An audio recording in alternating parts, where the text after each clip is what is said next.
Are you one of those people who picks up their phone to check one notification, and suddenly it is 2 a.m. and you are watching someone make pancakes in Japan? Yeah, I thought so. Listen, that is not your fault. That is not weakness. That is design. These apps are not just stealing your time, they are rewiring your brain. And I am about to show you exactly how they are doing it, and more importantly, how to break free. So what is really happening when you pick up that phone? You know what is terrifying? Recent 2024 studies show the average person now checks their phone 144 times a day. That is once every 7 minutes you are awake. But here is the thing, you are not checking your phone 144 times because you want to. You are doing it because these apps are built like slot machines. Think about it. When you open TikTok or Instagram, what do you get? Bright colors, instant rewards, random content, just like pulling that slot machine lever. Sometimes you get something amazing. Sometimes you get garbage, but your brain does not care. It just wants to keep pulling. And here's where it gets worse. Every time you scroll, your brain releases a tiny hit of dopamine. Research from Dr. Anna Lemke at Stanford shows this is the same chemical you get when you accomplish something real, like finishing a workout or completing a project, but now your brain is getting that same reward for doing absolutely nothing. But the real damage is not what you think. Now that you understand dopamine is being hijacked, let me show you what this actually does to your mind. Let me paint you a picture. Imagine training a dog. Every 10 seconds, you give it a treat for just sitting there. What happens to that dog? It stops wanting to work for treats. It just expects them. That is your brain on social media. You have trained it to expect constant entertainment, instant gratification, quick hits. So when you try to read a book, boring. When you try to have a deep conversation, your mind wanders. When you try to sit in silence, you feel like you are going crazy. I had a friend who could not even watch movies anymore because they felt too slow. Movies, the thing literally designed to entertain us. But here is the real problem. Your brain does not just crave this stuff when you are bored. It starts craving it when you are supposed to be focused, during work, during conversations, during moments that actually matter. And this is exactly why most people fail when they try to quit. So why do people fail when they try to break free from these potentially distracting apps? Here is what everyone gets wrong about digital detoxes. They think deleting the app is the solution. It is not. That is like throwing away all your junk food, but leaving your kitchen empty. Eventually, you will order pizza. Your brain wants to be busy. It needs something to chase. So if you do not give it something meaningful, it will chase whatever is easiest. Here is what actually works. And I want you to try these specific tactics. Replace the scroll with something concrete. 1, write down 3 life goals. Keep a small notebook by your phone. When you reach for it, write 1 paragraph about where you want to be next year. Duran 5-page rule, pick 1 book that challenges you. Read exactly 5 pages instead of scrolling. 3, end a phone-free walks. Put your phone in airplane mode and walk for 10 minutes. Just observe your surroundings. Create something physical. Draw, write, build, cook. Anything that uses your hands instead of your thumbs. I know what you are thinking. That sounds boring compared to TikTok. Of course it does. Your brain is like a drug addict, asking for one more hit. But here's what happens when you push through. That boredom turns into clarity, into purpose, into the life you actually want. But there is still one major mistake that ruins everything.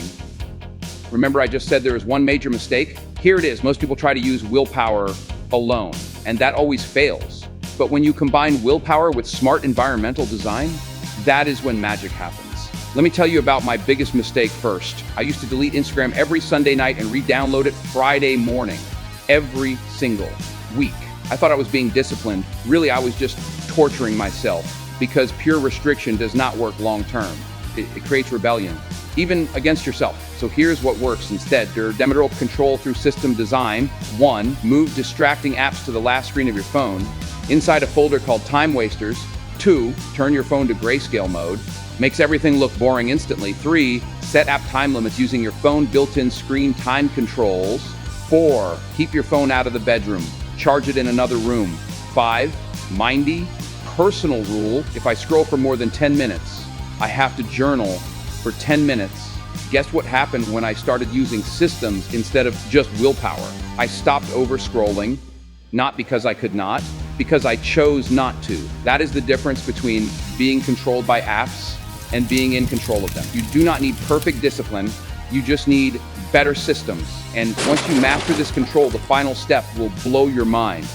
So what happens when you finally take control? This is the part that will change everything for you. Your attention is your life. Where it goes, your energy follows, your time follows, your future follows. Right now, most of us are not giving our attention to anything. We are losing it to 15-second videos about nothing, to endless feeds of strangers, highlight reels, to digital noise that feels urgent but means absolutely zero. And here's the brutal truth, Sarandan. If you cannot control your attention, you will never control your life. Everything you want, clarity, focus, creativity, peace, PNAMS, requires the ability to be present. So how do you get it back? Start with 10 minutes, set a timer. No phone, no distractions, just you and one task. It is gonna feel uncomfortable. Your brain will beg for stimulation. Stay there anyway. That discomfort, that is your mind healing. I remember the first time I sat in complete silence for 10 minutes. I hated every second. But then something amazing happened. I started thinking again. Real thoughts, deep thoughts, ideas I had not had in months came flooding back. Because when your attention comes home, so does your soul. But here is what nobody tells you about this journey.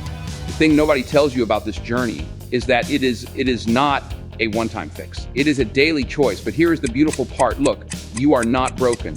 You are just distracted. And the beautiful thing about distraction, it is reversible. Every moment you choose presence over scrolling, you are rebuilding your focus muscle. Every time you replace digital junk food with mental nutrition, you are rewiring your brain back to normal.